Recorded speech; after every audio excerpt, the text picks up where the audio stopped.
तो कैसे हैं आप सभी लोग। एक बार फिर से स्वागत है आपका हमारे YouTube channel study with Yogesh में। आज हम लोग देखेंगे पॉलिटी का केंद्र राज्य संबंध का वित्तीय वाला जो है, ठीक है, यानी थर्ड पोर्शन। दो में करा चुका हूँ इसका। प्रशासनिक संबंध आपने देखे हैं और दूसरा जो स्टार्टिंग वाला हमने देखा था यानी जो वैधानिक होते हैं, विधि से संबंधित जो होते हैं। तीसरा जो पोर्शन आता है बच्चों, वो आता है इसका केंद्र राज्य का फाइनेंशियल जो रिलेशन है, ठीक है। अब आपको आज से पता चलेगा कि आपने आज तक कितना पढ़ा है, ठीक है। और कई बच्चे जो दृष्टि की जो बुक है वो मंगाने के बाद कहते हैं कि सर इसको पढ़ना कैसे, इसकी लैंग्वेज बहुत हार्ड है, कैसे इसको तैयार करना है। संडे को मैं बता दूंगा आपको कि इसको कैसे तैयार करना है, ठीक है। हार्ड लैंग्वेज लग रही है तो इसका मतलब यह हार्ड लग रहा है तो समझो कि आज तक आपने कितना पढ़ा हुआ था, आपने पढ़ा ही नहीं था, ठीक है। इसीलिए आप लोग बार बार जो फेलियर आपको मिल रहा था कि जो क्वेश्चन आने चाहिए थे वो गलत हो जा रहे थे, वो इसी कारण थे। एक बार पढ़ लीजिए, थोड़ा सा संघर्ष करना पड़ेगा, उसके बाद चीजें अपने आप बन जाएंगी, ठीक। आज के टॉपिक से मैं पहले बता दे रहा हूँ, क्वेश्चन फैक्चुअल आएगा या कॉन्सेप्चुअल। फैक्ट जो आज का टॉपिक है बेसिकली वो है बच्चों कॉन्सेप्ट बेस्ड, यानी कॉन्सेप्ट आधारित टॉपिक होगा। सही से आज ही तैयार कर लेना, उसके बाद आपको ये टॉपिक पूरा पढ़ने के बाद लगेगा कि हाँ आपने कुछ नई चीज सीखी है। मतलब हर दिन लगना चाहिए कि मैंने कुछ आज कुछ ना कुछ सर ने हमें नया सिखाया है, ये हमारे लिए कहीं ना कहीं फायदेमंद होगा, ठीक है। देखिए नाम से लग रहा बच्चों फाइनेंशियल रिलेशन, वित्तीय संबंध केंद्र और राज्य के। बेसिकली इसका क्या मतलब है, जो हमारा राजस्व उत्पन्न होता है यानी जो टैक्स वगैरह है, चाहे वो राजस्व से हो या गैर राजस्व स्रोत हो, टैक्स है, टैक्स कौन लेगा, उसका टैक्स का आवंटन किसके बीच किया जाएगा। यानी क्या टैक्स केंद्र सरकार लगाएगी, अगर लगाने क्या उसको कलेक्ट कौन करेगा, कलेक्ट करने का उसका यूज कौन करेगा। ये बेसिकली हम इस सब की चीज के अंदर देखेंगे। मैं बहुत ज्यादा यहाँ लिखाऊंगा नहीं, ठीक है। अब एक जैसे ऐसा माहौल बनाते हैं कि मतलब हो रहा है ना, मैं समझाऊं और साथ ही मैं बोल के ऐसे लिखा दूं। उससे दो फायदे हैं, एक तो कम समय में ज्यादा चीज मैं आपको दे पाऊंगा, क्योंकि मेरा बोर्ड पे बहुत ज्यादा लिखने से समय वेस्ट होता है और हम जितना मैं देना चाहता हूँ उतना मैं एक टारगेट में कंप्लीट नहीं कर पाता। क्योंकि मैं जानता हूं अगर मैं आपको 40 से 45 मिनट की वीडियो दूं रेगुलरली, अगर आपको सही तरीके से पढ़ाऊं, तो ऑफलाइन क्लास की 2 या 2.5 घंटे की वीडियो बराबर होगी। ना यहाँ पे गप्पा मारनी है ना कुछ करना है, रेगुलरली मुझे बोलना है। 40-45 मिनट रेगुलर बोलने का मतलब जो ऑफलाइन क्लासेज हैं उसके 2 से 2.5 घंटे की जो क्लासेज होगी वो बराबर मान के चलिए, ठीक है। देखिए केंद्र राज्य वित्तीय संबंध के अंदर हम लोग जो देखेंगे बच्चों, सबसे पहले ये देखेंगे केंद्र और राज्य में कर लगाने की शक्तियां किसको है। सबसे पहले देखो कराधान शक्तियां। कराधान शक्तियां मतलब टैक्स को इंपोज करने की या टैक्स को लगाने की पावर किसके अंदर है, ठीक है।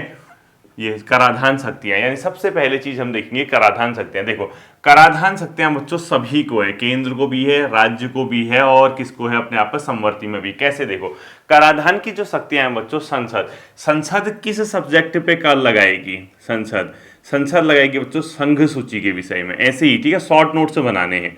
यानी जो संघ सूची है, पहले ही जो लिस्ट बनी हुई है कि ये संघ सूची है, ये राज्य सूची है, ये समवर्ती सूची है, आप जानते हैं। तो संघ सूची के विषय पे जो टैक्स लगाएगी वो केंद्र लगाएगी और इसमें 13 ऐसे विषय हैं वर्तमान में। मैं ये नहीं कह रहा कि संघ सूची में कितने विषय हैं, ध्यान समझना, कोई भरोसा नहीं आप लोग क्या इसका अर्थ निकालें।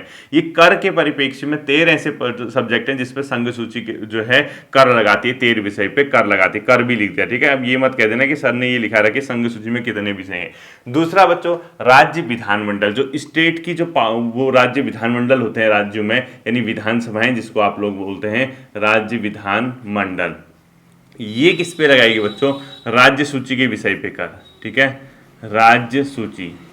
और इसमें कितने सब्जेक्ट हैं, 18 विषय पे वर्तमान में कर लगाती है, ठीक है। इसके अलावा बच्चों एक थर्ड आता है, वो समवर्ती सूची है। समवर्ती मतलब दोनों के लिए जो कॉमन सूची होती है उसको बोलते हैं समवर्ती सूची, ठीक। समवर्ती सूची में पहले बच्चों कोई भी सब्जेक्ट नहीं हुआ करता था, किसमें, समवर्ती सूची में, यानी पूर्व में शून्य थे और वर्तमान में इसमें कितने हो गए समवर्ती में, 3 यहां से कर देना, ठीक है, एक मिनट।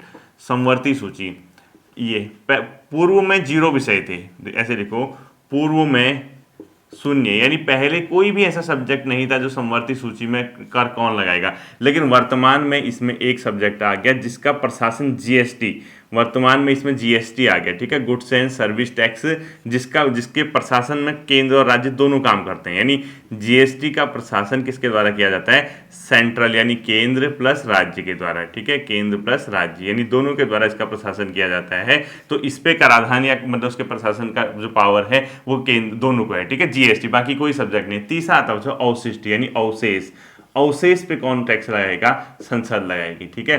अवशेष विषय पे जो टैक्स लगाती है वो कौन लगाती है? पार्लियामेंट लगाती है, संसद लगाती है। और ऐसा इन्होंने किया भी है पहले, लाइक उपहार कर, समृद्धि कर, व्यय कर, ये सब के सब इन्होंने ही लगाए हैं, ठीक है। एग्जाम्पल लिख लो इसका, जैसे पूर्व में लगे हैं उपहार टैक्स, ठीक है, समृद्धि कर, ग्रोथ टैक्स भी लगा था कभी, एक व्यय कर, एक्सपेंडिचर कर, ये ठीक है, आदि कर दो, पूर्व में लगे। तो सिंपल सी बात, अगर आपसे कोई ये पूछे कि कराधान की शक्तियां किसको है, आप सीधे सीधे बोलो संसद जो है संघ सूची के 18 विषय पे वर्तमान में कर लगा सकती है, उसका प्रशासन करती है। राज्य सरकार जो है राज्य सूची के संघ 13, राज्य सरकार जो है राज्य सूची के 18 विषय पे वर्तमान में कर लगा सकती है। समवर्ती यानी जीएसटी का से टैक्स का जो प्रशासन है केंद्र और राज्य दोनों के द्वारा किया जाता है, जबकि अवशेष जो बचते हैं वो किसके पास है? पार्लियामेंट। इतना हो गया, कॉन्सेप्ट क्लियर है, तथ्य क्लियर है, कहीं अटक रहे हो या लुट गए, बर्बाद हो गए की कंडीशन तो नहीं है, नहीं होनी चाहिए, ठीक है। पढ़ना तो पड़ेगा बच्चों, और कोई ऑप्शन नहीं है। अब देखो बच्चों, संविधान ने क्या किया है, हमारे देश में जो टैक्स सिस्टम है इसका स्पष्ट अंतर किया है कि कौन उस टैक्स को लगाएगा, कौन उसका कलेक्शन करेगा और कौन उसका मतलब अपने आप रेगुलेट करेगा। कहने का मतलब संविधान कर की उगाही और संक्रमण की शक्ति में अंतर करता है। यानी संविधान ये बताता है कि कर कौन उगाही करेगा, वो कौन टैक्स लगाएगा और कौन उसका क्या करेगा, यूज करेगा, कैसे करेगा, क्या करेगा, ये करता है, ठीक है। संविधान ने स्पष्ट अंतर किए। लेकिन बच्चों कई बार क्या होता है, संविधान द्वारा राज्यों की कर निर्धारण पर पाबंदियां भी लगाई हैं। यानी जो स्टेट है, स्टेट जो राज्य सरकारें होती है उसके कर का जो मतलब टैक्स सिस्टम है उनका, उस पर कुछ कंट्रोल है, कुछ पाबंदियां भी हैं। वो कैसे होती है मैं आपको बताता हूं, ठीक है। एक नोट करके लिखो, नोट करके पूरा लिखना है, ठीक है, पूरा लिखना। मैंने पहले कह दिया कि मैं पूरा नहीं लिखूंगा। लिखो, संविधान कर की उगाही और संक्रमण की शक्ति में अंतर करता है। संविधान कर की उगाही यानी कर कौन उगाही करेगा उसकी, ठीक है, वह संक्रमण की शक्ति यानी उसमें क्या यूज करना है उसका, संक्रमण की शक्ति में अंतर करता है, ठीक है। अब आपका ये बताता हूं शक्ति में इसका मतलब क्या है। इसका क्या मतलब है वो तो सिंपल सी बात है, ये कहना चाह रहा है कि कौन उसको उगाही करेगा, कौन उसका यूज करेगा, कैसे उसका प्रयोग होगा, उसकी शक्ति में स्पष्ट अंतर करता है। जैसे एग्जाम्पल देखो, एक एग्जाम्पल बताता हूं। जैसे आयकर आपने सुना होगा, आयकर, इसको यानी जो इनकम टैक्स है ये कौन लगाता है? केंद्र इसको लगाता है, ठीक है। इसके रेट कौन है? केंद्र द्वारा इसको लगाया जाता है। किसको? आयकर को केंद्र के द्वारा इंपोज किया जाता है, ठीक है। लेकिन इसको उगाही और एकत्र भी कौन करेगा? इसको केंद्र के द्वारा किया जाएगा, लेकिन इसका उपयोग केंद्र और राज्य दोनों करते हैं, ठीक है।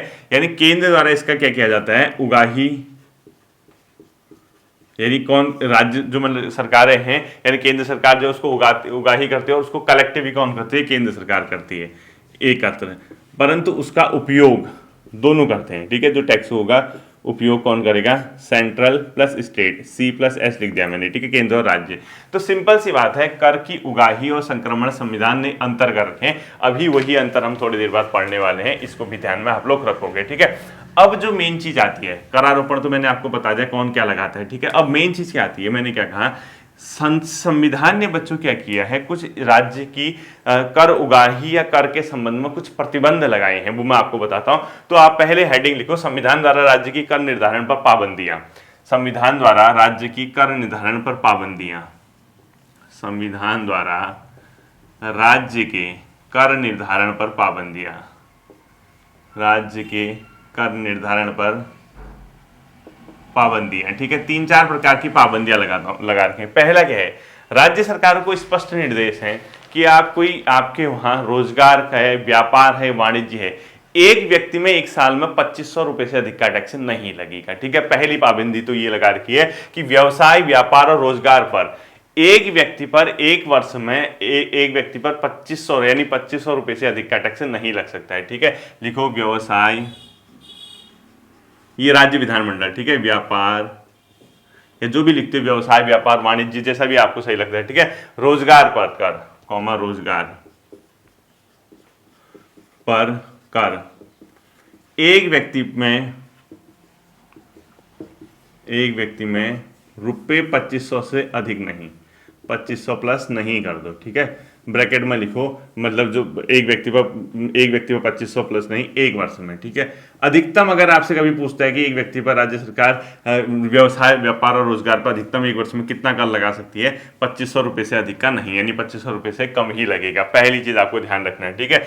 दूसरा बच्चों, राज्य विधानमंडल जो है वो वस्तु की खरीद व बिक्री पर सिर्फ केवल राज्य के भीतर ही कर लगा सकता है, ठीक है। देखो, राज्य विधानमंडल यानी राज्य जो सरकार होती है, राज्य विधानमंडल वस्तु की खरीद व बिक्री, कोई वस्तु को खरीद रही है या उसकी बिक्री कर रही है, खरीद ऑब्लिक बिक्री पर कर केवल राज्य के अंदर लगा सकती है, केवल राज्य के अंदर। अब इसका क्या मतलब हुआ, अगर कोई वस्तु ऐसी है जो राज्य से बाहर खरीदी या बिक्री जा रही है, या एक से अधिक राज्यों का उसका संबंध है, या वो आयात व निर्यात से संबंधित हो, तो उस पर राज्य के में कर नहीं लगा सकते। तो इस लाइन को ये समझना, केवल और केवल राज्य के अंदर किसी वस्तु की खरीद और बिक्री हो रही है तभी उस पर कर लगेगा, लेकिन ये समाचार पत्रों पे नहीं लगता है। वस्तु की खरीद बिक्री यानी समाचार पत्रों को छोड़कर लिख दो, न्यूज़पेपर पे नहीं होता है ऐसा, ठीक है। समाचार पत्र छोड़कर, को छोड़कर। अब इसका मतलब क्या हुआ, समझ गए आप।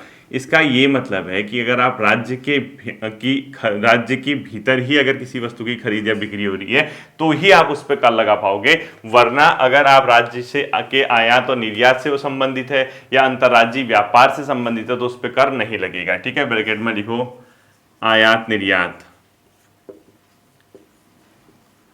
व अंतर्राज्यीय, एक से अधिक राज्य जो होते हैं, ठीक है, अंतर्राज्यीय होने पर कर नहीं लगेगा इस मामले में, ठीक है। तो ये भी पॉइंट आपको, ये प्रतिबंध लगा रखा है संविधान ने। तीसरा आपको पॉइंट याद रखना बच्चों, कोई वस्तु या कोई सेवा है, अगर उसकी सप्लाई करनी है, उसकी आपूर्ति करनी है, राज्य से बाहर या आयात निर्यात से हो तो कर नहीं लग सकता है। ऐसे में संसद नीति बनाएगी, यानी वस्तु और सेवा की सप्लाई, ऐसे लिखूं, वस्तु ऑब्लिक सेवा की आपूर्ति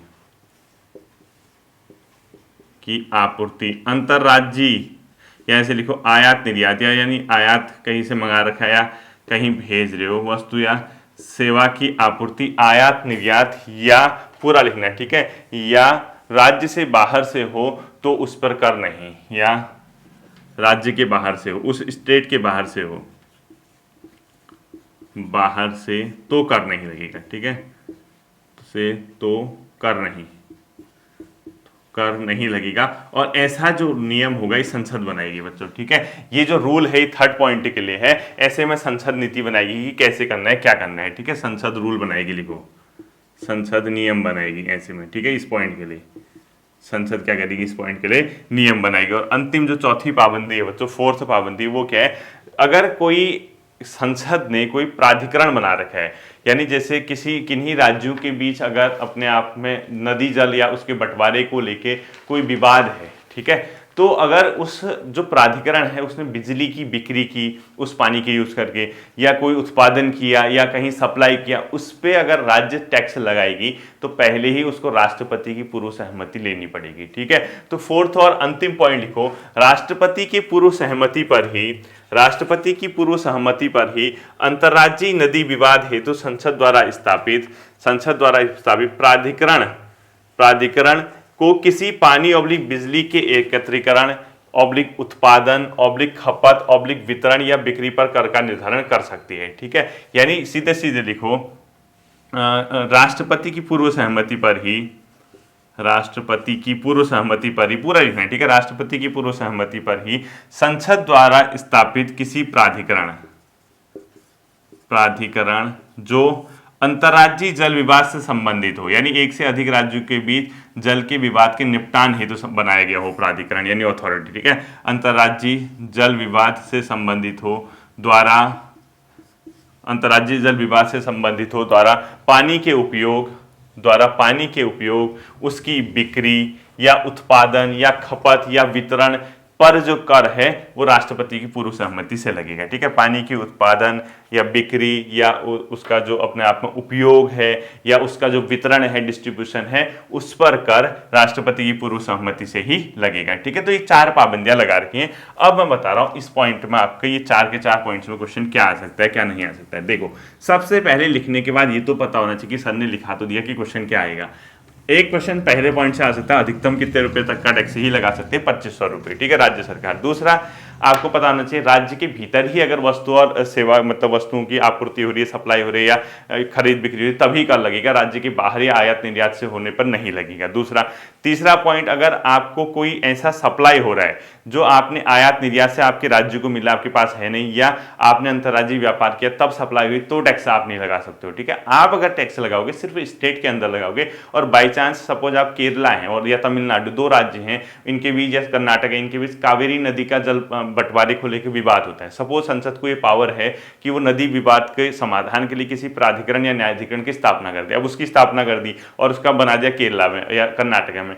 अब वो उस पानी से संबंधित चीजों को सप्लाई कर रहा, बिजली उत्पादन कर रहा या बिक्री कर रहा या किसी को डिस्ट्रीब्यूट कर रहा, तो अगर आपको उस पर कर लगाना तो पहले आपको राष्ट्रपति से परमिशन लेनी होगी। ये 4 पॉइंट है, ठीक है। ये क्वेश्चन यहाँ पे से बहुत रेयरली पूछेगा, जो आपको मैंने लिखाया है इस वाले से क्वेश्चन रेयरली पूछेगा, ठीक है, बहुत कम चांसेस है। अब देखो बच्चों, सबसे इंपॉर्टेंट जो आएगा, कर राजस्व का वितरण। आखिर सरकार और जो राज्य सरकार और केंद्र सरकार है उसमें कर राजस्व का वितरण कैसे होता है, distribution of tax revenue between central and state, C and state कर दो, ठीक है। देखिए, मैं आपको बताता हूं पहले क्या व्यवस्था हुआ करती थी और अब क्या व्यवस्था, इसमें बहुत चेंज आ गया, ठीक है। एक संविधान संशोधन था 80 यानी 80वां संविधान संशोधन, और एक था 101वां संविधान संशोधन जीएसटी। इसने जो है केंद्र और राज्यों के बीच कर राजस्व के वितरण को बहुत हद तक प्रभावित किया या अपने आप में चेंजेस कर दिए। अब इससे क्या क्वेश्चन पूछे जाते हैं वो आपको मैं बताता हूं, ठीक है। देखो, इसमें क्या लिखोगे, कर राजस्व का वितरण, इसमें 2 कॉन्स्टिट्यूशन में लिखो, 80वां संविधान संशोधन अधिनियम यानी 80वां संशोधन अधिनियम 2000 व 101वां संविधान संशोधन व 101 कॉन्स्टिट्यूशनल अमेंडमेंट 2016 ने पूर्व व्यवस्था में परिवर्तित किया, ने पूर्व की व्यवस्था में परिवर्तन। अब आप कहोगे सर क्या परिवर्तन किया, ठीक है, मैं आपको बताता हूं कि इसमें क्या परिवर्तन हुए। देखो, ये बहुत इंपॉर्टेंट पॉइंट हो जाएगा, ठीक है, इसको इंपॉर्टेंट कर देना। अब कैसे परिवर्तन किया मैं बताता हूं, ठीक। जब 80वां संविधान संशोधन 2000 लाया गया, ये 10वें वित्त आयोग, क्योंकि वित्त आयोग केंद्र और राज्यों के बीच जो आवंटन है संसाधनों का, उसके लिए राष्ट्रपति द्वारा हर 5 साल 10 साल जितने में 5 साल जो भी है गठित किया जाता है, ठीक है। तो 80वां संविधान संशोधन यानी 80th कॉन्स्टिट्यूशनल अमेंडमेंट सन 2000, ये क्यों लाया गया था, ये 10वें वित्त आयोग, 10वें वित्त आयोग की सिफारिश को लागू करने हेतु की रिकमेंडेशंस, ठीक है, लागू करने हेतु इसको लाया गया, हेतु ये लाया गया। अब आप कहोगे क्या सिफारिश की थी सर जो इसको लाने की जरूरत पड़ी। इसने क्या कहा बच्चों, 10वें वित्त आयोग ने, कुछ केंद्रीय करों को, कर जो होते हैं, कुछ सेंटर के ऐसे टैक्स होते हैं जिसमें राज्यों को उस टैक्स का 29% तक आवंटन किया जाना चाहिए। यानी कुछ केंद्रीय करों में राज्य को 29% तक का आवंटन होना चाहिए, ठीक है। तो लिखो, इसने क्या रिपोर्ट दी, कुछ केंद्रीय करों में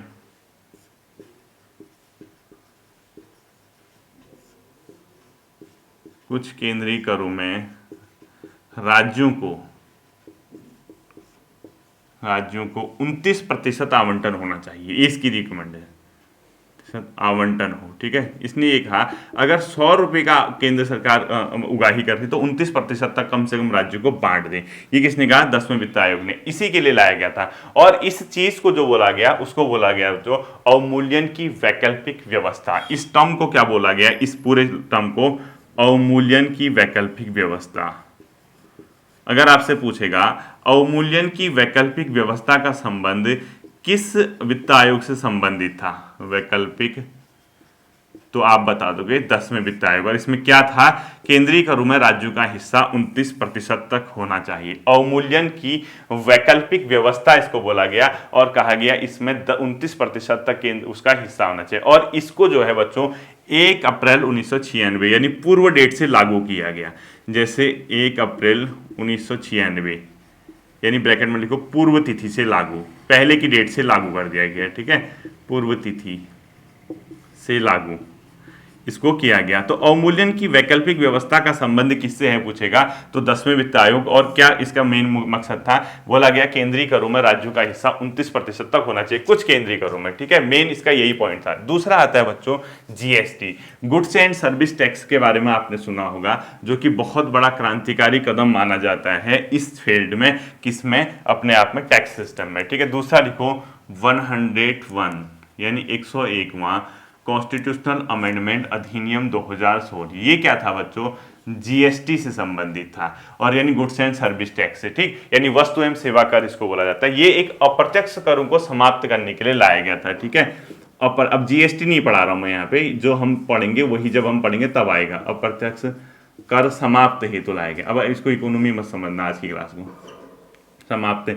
इसने क्या किया, क्योंकि भारत में पहले जो टैक्स सिस्टम था बहुत कॉम्प्लिकेटेड था, हजारों प्रकार के इनडायरेक्ट टैक्स थे, उससे क्या होता था, पूरे देश में यूनिफॉर्म मार्केट नहीं बन पाता था, क्योंकि किसी राज्य में कितना है, किसी राज्य में कितना है, तो एक ही चीज के, एक ही वस्तु, एक ही सेवा के अलग अलग रेट हो जाते थे। दूसरा, उसमें टैक्स चोरी का खतरा बहुत रहता था जो पहले चलता था। उन सबको समाप्त करते हुए एक नया टैक्स सिस्टम लाया गया, goods and service tax, GST बोला गया उसको। उसमें क्या हुआ, वस्तुओं का जो वस्तु और सेवाएं हैं उनका रेट फिक्स कर दिया गया कि इसका इतना रहेगा, तो उसके अलावा उसमें कोई कर ही नहीं लगेगा, तो आपको जो है फिक्स रेट है, उसमें टैक्स चोरी का जो खतरा है इसमें कम रहता है, या जो भी है वो मैं जीएसटी जब आएगा तो बताऊंगा, अभी हम सिर्फ ये देखेंगे, ठीक है। इसने क्या किया बच्चों, कई अप्रत्यक्ष कर समाप्त किए, जैसे अप्रत्यक्ष कर समाप्त करने ही तो आए। अब कौन से अप्रत्यक्ष कर थे, एग्जाम्पल लिख लो इसमें, जैसे केंद्रीय उत्पाद शुल्क यानी सेंट्रल कस्टम ड्यूटी है, कोई केंद्र में उत्पाद शुल्क लगता है, केंद्रीय उत्पाद शुल्क, इसको जैसे इसने समाप्त किया, किसने, अपने आप में जीएसटी ने, ठीक है। इसी प्रकार से था बच्चों उत्पादन शुल्क, सेवा कर, अतिरिक्त सीमा शुल्क, ये सब, ठीक है। उत्पादन शुल्क लगा लो, उत्पादन शुल्क, सेवा कर, सर्विस टैक्स, ठीक है, कस्टम ड्यूटी, सीमा शुल्क भी लिख लो, ये सब प्रकार के थे, मतलब, ठीक है। इसमें लिखो अतिरिक्त सीमा शुल्क या प्रतिकर शुल्क, जो भी लिखते हो, अतिरिक्त सीमा शुल्क आदि, ये पढ़ने की जरूरत नहीं है, ठीक है।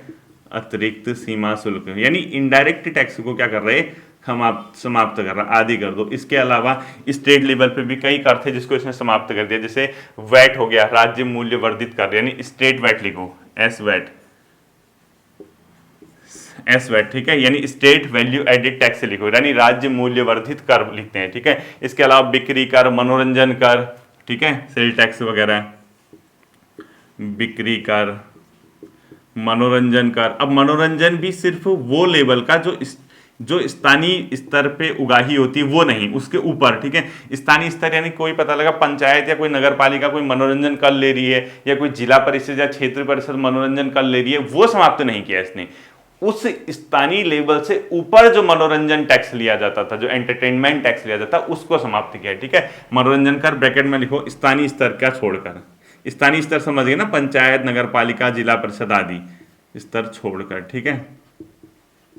ये भी इसने क्या किया, मतलब बच्चों मनोरंजन कर को भी इसने इम्पोज कर दिया था, ठीक है। इसके अलावा आप लोग लिखोगे, मतलब इसके अलावा लिखो अष्टद्रव्य एवं प्रवेश कर, यानी ऑक्ट्रॉय एंड, जो अपने आप में एंट्री कर होता है, ठीक है। लिखो अष्टद्रव्य एवं प्रवेश कर, अष्टद्रव्य व प्रवेश कर, प्रवेश कर को बोलते हैं एंट्री, और अष्टद्रव्य जो कर होता है बच्चों उसको बोलते हैं ऑक्ट्रॉय, ठीक है। लिखो OCTROI, ये होता है प्रवेश कर, ठीक है, मतलब ऑक्ट्रॉय और एंट्री।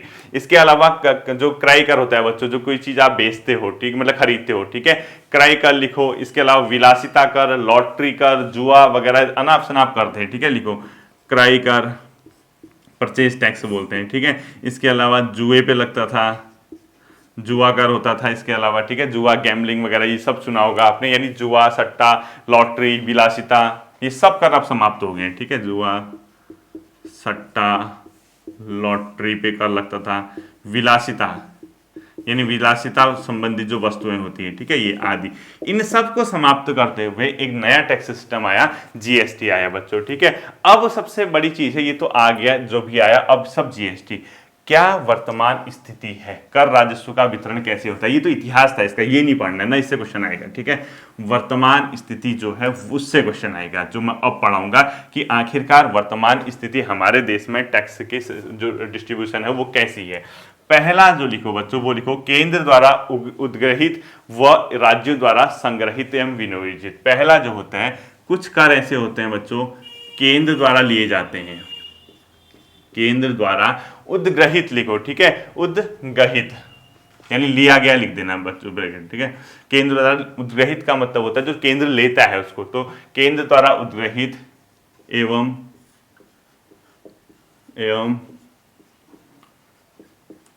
राज्यों द्वारा, यानी जो स्टेट गवर्नमेंट है वो क्या करते हैं, उसको संग्रहित एवं विनियोजित, यानी उसको कलेक्ट करते हैं, उसको जो यूज करते हैं। ठीक है, संग्रहित व विनियोजित।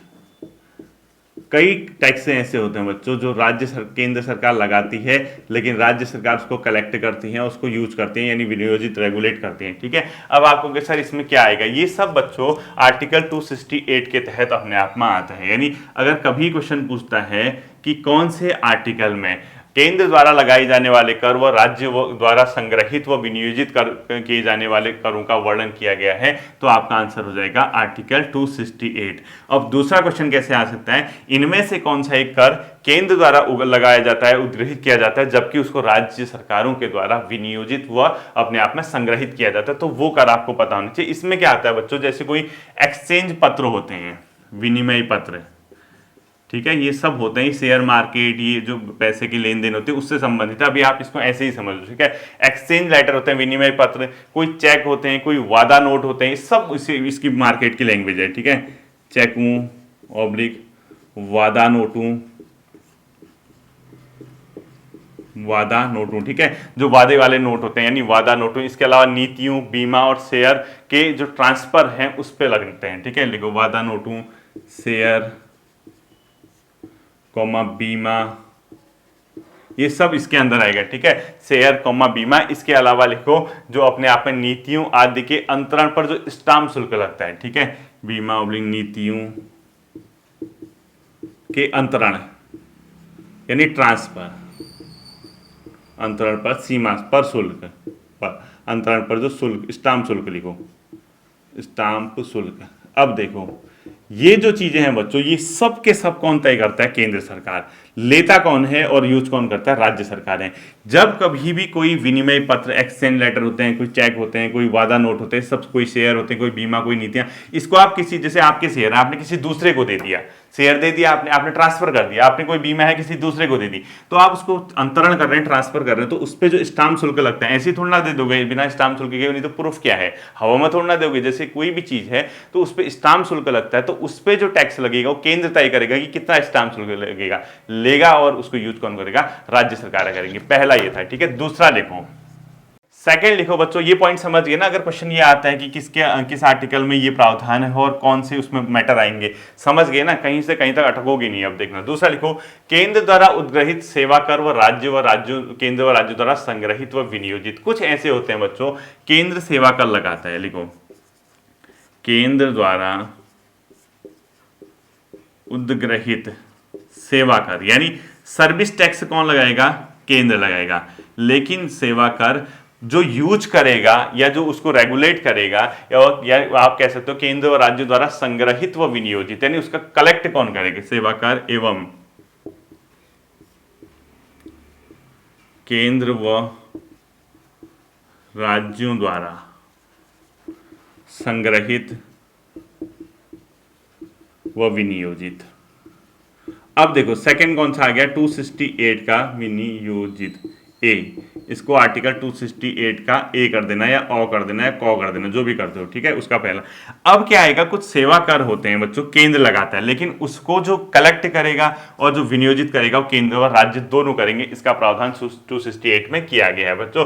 संग्रहण व उपभोग के नियम बनाएगा इसमें संसद। ठीक है, सेवा कर जो होता है वो केंद्र द्वारा लगाया जाता है, लेकिन उपभोग और जो उसका यूज करना है वो दोनों करते हैं। और नियम कौन बनाएगा, जैसे जो संग्रहण व उपभोग, संग्रहण प्लस उसको उपभोग के नियम संसद बनाएगी। ठीक है, उपभोग नियम संसद बनाएगी। अगर क्वेश्चन ये पूछता है केंद्र द्वारा लगाए जाने वाले सेवा कर के उपयोग से संबंधित या उपभोग से संबंधित उसका नियम जो बनाती है वो कौन बनाती है? राष्ट्रपति, पार्लियामेंट, ये वो।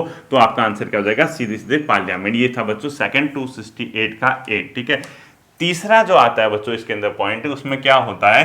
केंद्र द्वारा उद्ग्रहित व संग्रहित होगा लेकिन राज्यों को सौंप दिया जाएगा। ठीक है, तीसरा देखो, केंद्र ही क्या करेगा? लगाएगा। केंद्र द्वारा उद्ग्रहित व संग्रहित, कलेक्टिव भी कौन करेगा? यानी टैक्स भी केंद्र लगाएगा, कलेक्टिव भी करेंगे सेंटर करेगा, एवं राज्यों को सौंप दिया जाएगा।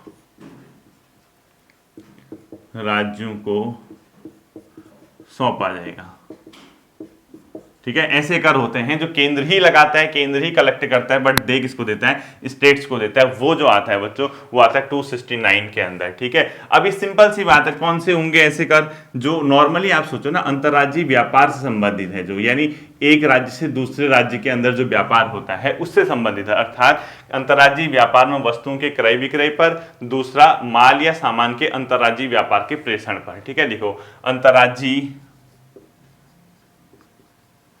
ठीक है, ये बहुत इंपॉर्टेंट चीजें होती है बच्चों, बेसिक चीजें होती है। सोचता है आदमी कि मैं कर लूंगा, लेकिन पता ही नहीं चलता हो। अंतर्राज्यीय व्यापार में वस्तुओं के क्रय विक्रय पर। ठीक है, पहला लिखो, इसमें कौन सा आएगा? अगर क्वेश्चन आता है अंतर्राज्यीय व्यापार पर वस्तु के क्रय विक्रय, वस्तुओं के उसको खरीदना या उसको बेचना, ठीक है, विक्रय पर। बट इसमें समाचार पत्र नहीं आएगा। लिखो, इसमें ब्रैकेट में लिखो, समाचार पत्र नहीं आएगा इसमें। ठीक है, नहीं लिख दो। तो अगर एक राज्य से दूसरे राज्य में अगर किसी वस्तु का क्रय विक्रय हो रहा है तो उस पर कर रेट सेंटर लगाएगा, कलेक्टिव सेंटर करेगा, बांटेगा, राज्यों को बांट दिया जाएगा। ठीक है, सेकंड लिखो, माल या सामान के अंतर्राज्यीय व्यापार के प्रेषण से संबंधित। ठीक है, माल या सामान के अंतर्राज्यीय व्यापार, माल या सामान के अंतर्राज्यीय, माल या सामान के अंतर्राज्यीय व्यापार के प्रेषण पर। ठीक है, यानी एक राज्य से दूसरे राज्य कोई माल या सामान बेच रहे हो, मतलब भेज रहे हो आप, मैं खरीद बिक्री नहीं, प्रेषित कर रहे हो, उसको सेंड कर रहे हो। ठीक है, व्यापार के प्रेषण, उस पर भी टैक्स जो है केंद्र लगाएगा और उसको क्या कर देगा? राज्यों में बांट दिया जाएगा कलेक्टिवली। ठीक है, अब देखो बच्चों, आपको एक पॉइंट याद होना चाहिए, जब अंतर्राज्यीय व्यापार के दौरान कई बार क्या होता है, कोई चीज आपूर्ति होती है, उस पर जीएसटी जब लगेगा, यानी अंतर्राज्यीय व्यापार पे किसी चीज की आपूर्ति हो रही है, उस पर गुड्स एंड सर्विस टैक्स लगा दिया, जीएसटी लगा दिया, तो उस पर क्या होगा बच्चों? दोनों ही पर जीएसटी उगाही केंद्र करेगा और आवंटन राज्य व केंद्र पे कर दिया जाएगा जीएसटी काउंसिल की अनुशंसा पे। ठीक है, तो नोट करके लिखो, अंतर्राज्यीय, ठीक है, अंतर्राज्यीय यानी एक से अधिक स्टेट पे। ठीक है, अंतर्राज्यीय व्यापार के दौरान हुई आपूर्ति पर अगर कोई सप्लाई होती है, आपूर्ति, उस पे जो जीएसटी लगेगा, जीएसटी उगाही कौन करेगा? उसको केंद्र। केंद्र, और बांटा किसको जाएगा? उसको बांटा किसको जाएगा? केंद्र व राज्य, केंद्र प्लस राज्य। ठीक है, और किसकी? जीएसटी काउंसिल सुना होगा आपने, वो रेट तय करेगा, वो लिखने की जरूरत नहीं है। केंद्र और राज्य पे इसको बांट दिया जाएगा। 269 का ए है इसमें। ठीक है, ये लिखने की जरूरत नहीं है। मैं तो जीएसटी अगर कभी पूछता है अंतर्राज्यीय व्यापार पर अगर कोई चीज की आपूर्ति हो रही है, कोई सप्लाई हो रही है, या कोई उसको हम सप्लाई कर रहे हैं, तो उस पर जीएसटी कौन लगाएगा, यानी उगाही कौन करेगा जीएसटी की? तो आप केंद्र बताओगे और बांटेगा किसमें? दोनों में बांट दिया जाएगा। ठीक है, फोर्थ लिखो, जो चौथा पॉइंट लिखोगे बच्चों, संघ यानी केंद्र द्वारा उद्ग्रहित एवं संग्रहित किए जाने वाले व केंद्र एवं राज्यों के मध्य बंटने वाले कर बंटवारे की व्यवस्था, यानी हम कुछ एक व्यवस्था दे रखी है। चौथा लिखो, आर्टिकल 270, ऐसे आर्टिकल 270, इसमें क्या प्रावधान है? इसमें बताया गया है संघ द्वारा उगाया जाएगा, संघ द्वारा कलेक्ट किया जाएगा यानी संग्रहित, राज्य व केंद्र के मध्य बांट दिया जाएगा, उसकी व्यवस्था बता रखी। इसको रटने की जरूरत नहीं है, इसको सिर्फ आर्टिकल समझना आप लोग। इसको लिखो कि संघ द्वारा उद्ग्रहित व संग्रहित किए जाने वाले एवं केंद्र और राज्य के मध्य बंटने वाले कर बंटवारे की व्यवस्था। ठीक है, इसमें क्या है? संघ द्वारा क्या किया जाएगा? एक तो उद्ग्रहित किया जाएगा, ठीक है, लिया जाएगा, और उसको कलेक्टिव भी किया जाएगा, संग्रहण। ठीक है, और बटेगा किसमें? बंटवारा सेंट्रल प्लस स्टेट, केंद्र और राज्य में, इस सारी सिस्टम की जो व्यवस्था है, इसकी व्यवस्था कैसे किया जाएगा, ये आर्टिकल 270 बताता है। बस इतना ही तो लिखना है शॉर्ट नोट। अगर पूछेगा आर्टिकल 270 में क्या है, आप बताओगे संघ द्वारा उद्ग्रहित व संग्रहित किए जाने वाले कर जिसका बंटवारा केंद्र व राज्य में किया जाता है, उसकी व्यवस्था किस आर्टिकल में की गई है, 270 हो तो क्या 270 वाला, इसमें ज्यादा लिखने की जरूरत है ही नहीं हमें, ठीक है। इसी तरीके से बच्चों अभी आप कहोगे सर ये 270 में क्या आएगा, फिर ये अभी बताया तो सही, 268, 269 और 269 का ए सब इसी के अंदर आएगा, ठीक है। यानी इसके अंदर काहे का प्रावधान है, 268 वाला पॉइंट देखो जो अभी पढ़ा रखा है मैंने 268, वो इसके अलावा 269 और 269 का ए, ठीक है, ये सब इसी के अंदर आएंगे। जीएसटी वगैरह वाले जो हैं 269 का ए वगैरह जो था, वो सारी व्यवस्थाएं इसी के अंदर अपने आप में शामिल कर दी जाएंगी, ठीक है। आपको ये रटने की जरूरत नहीं है, आपको सिर्फ ये पता होना चाहिए। इसी प्रकार से बच्चों कुछ शुल्क और करों पे अधिभार लगता है, यानी सरप्लस लगता है, उस पर तो जो टैक्स होगा उस पर 0.5 या कुछ ऐसा अधिभार लगाया जाता है, उसकी व्यवस्था की गई है 271 में, ठीक है। तो 5th पॉइंट लिखो, आर्टिकल नंबर 271, इसमें लिखो कुछ शुल्क और करों पर अधिभार, यानी जो उस पर अधिभार लग रहा है, कुछ शुल्क व कर पर अधिभार का प्रावधान कौन सा अनुच्छेद करता है पूछेगा, तो आप बता दोगे उसको 271 उसमें क्या करता है, अपने आप का प्रावधान करता है। इसमें क्या होगा, 269 और 270 में उल्लिखित करों पे जो है अधिभार लगेगा, इसके अलावा जो केवल केंद्र को प्राप्त होते हैं जीएसटी पर अधिभार नहीं लगता। ये जो होगा बच्चों, ये केवल केंद्र को प्राप्त होगा, ये राज्य से को कुछ लेना नहीं है, ये केवल केंद्र को प्राप्त होगा, केवल केंद्र को प्राप्त होगा, ठीक है। राज्य का कोई लिंक नहीं है इसका।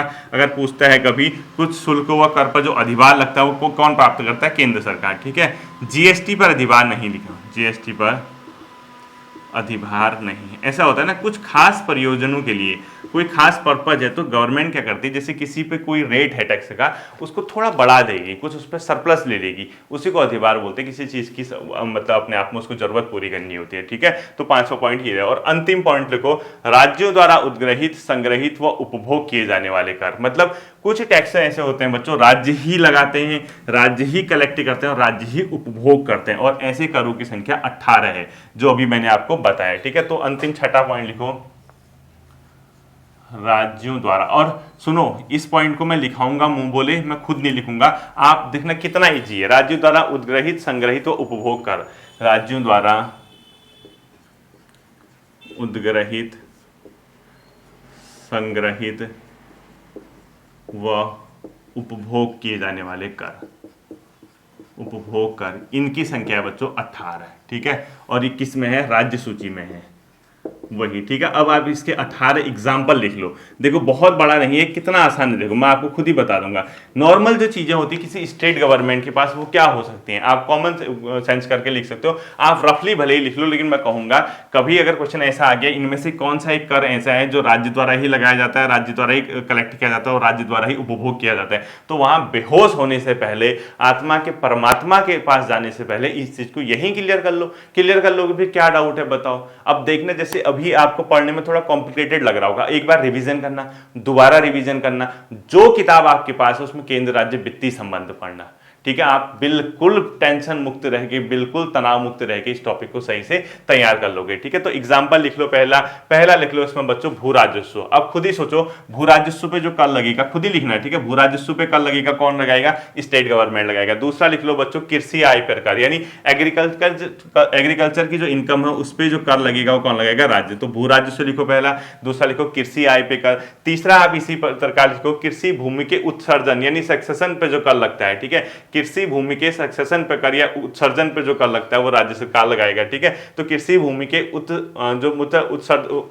मतलब जो सक्सेशन लिख दो, SUCCESSION, जो कृषि भूमि के सक्सेशन है से उससे जो संबंधित शुल्क है, मतलब जब भूमि का सक्सेशन होता है उस पर जो शुल्क लगता है उस पर जो कर लगाएगी वो कौन से लगाएगी बच्चों, स्टेट गवर्नमेंट। तीसरा लिखो, चौथा लिखो कृषि भूमि से संबंधित संपदा शुल्क है, यानी आपके पास कृषि एग्रीकल्चर लैंड है वो उस पर जो संपदा शुल्क लगता है, यानी ठीक है, आपकी संपत्ति है वो, तो उस पर जो टैक्स लगाएगी वो कौन है, मतलब वो इसी कर के अंदर अपने आप में शामिल किया जाएगा। ठीक है, अगला देखो भूमि और भवन कर, यानी आपके पास भूमि है, आपके पास भवन है, उस पर जो टैक्स लगाएगी या उसको उगाही करेगी या उसका उपभोग करेगी राज्य सरकार करेगी। नेक्स्ट लिखो खनिज अधिकारों पे कर, अगर आपके पास खनिज खनन के अधिकार हैं उस पर जो टैक्स लगेगा वो कौन लगाएगी, स्टेट गवर्नमेंट लगाएगी। ठीक है, इस पर अगला लिखो मानव उपयोग हेतु अल्कोहली पेय पदार्थ, पूरा लिखना, मानव उपयोग हेतु अल्कोहली पेय पदार्थ, अफीम, ठीक है, पूरा लिखना, मानव उपयोग हेतु अल्कोहली पेय पदार्थ, अफीम, इसके अलावा भारतीय भांग। ठीक है, स्टेट गवर्नमेंट में सुना होगा आपने, भारतीय भांग वगैरह होती है,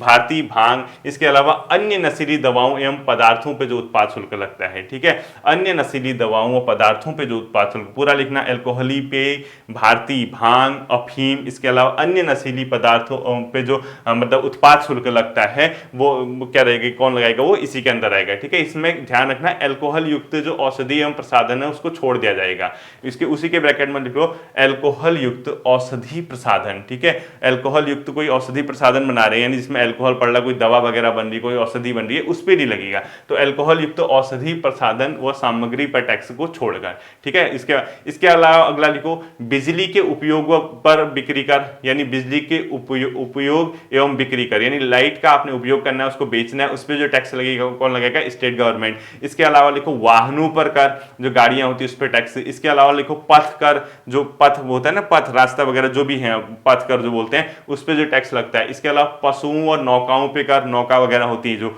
पशुओं व नौकाओं पे कर, वो भी स्टेट गवर्नमेंट लगाएगी और उसी को लेगी। ठीक है, नेक्स्ट लिखो कैपिटेशन कर होता है एक, क्या लिखता है, कैपिटेशन ऐसे लिख देना।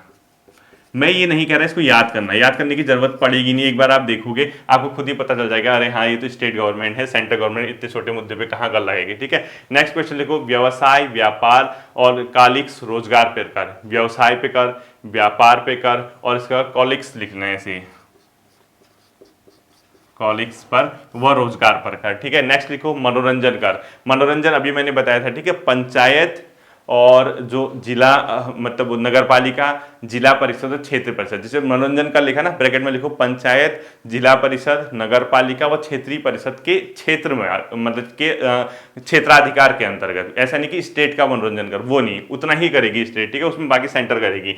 इसके अलावा आप लोगों ने लिखना है जो नेक्स्ट लिखो दस्तावेज पर स्टाम्प शुल्क, कोई भी दस्तावेज डॉक्यूमेंट होते हैं उस पर जो स्टाम्प शुल्क है वो भी ये लगाएगी। इसके अलावा लिखो राज्य सूची, मतलब ये राज्य सूची में शामिल होते हैं। ठीक है, इसके अलावा लास्ट लिख लो आप लोग जो राज्य सूची में शामिल सामग्री पर शुल्क, कोई भी सामग्री जो राज्य सूची में शामिल है उस पर जो टैक्स लगेगा वो कौन लगेगा, अपने आप में राज्य सरकार। एक और लिख लो सड़क प्लस अंतरदेशीय जल परिवहन पर यात्रियों को पहुंचाने पर जो टैक्स लगता है, लिखो सड़क व अंतरदेशीय जल परिवहन में वस्तु एवं यात्रियों को ढोने में लगाकर, सड़क व अंतरदेशीय जल परिवहन में वस्तु व यात्रियों को ढोने पर लगाकर, और लास्ट लिखो कच्चे तेल, जो कच्चा तेल होता है। ठीक है, इसके अलावा जो हाई स्पीड डीजल होता है, कच्चा तेल, हाई स्पीड डीजल, इसके अलावा पेट्रोल लिखो। ठीक है, मोटर स्प्रिट बोलते हैं, ब्रैकेट में पेट्रोल लिखो, प्राकृतिक गैस, उड्डयन टरबाइन ईंधन, जो जहाज वगैरह का जो टरबाइन का ईंधन होता है, इसके अलावा मानव उपयोग हेतु अल्कोहली पेय पदार्थ पर,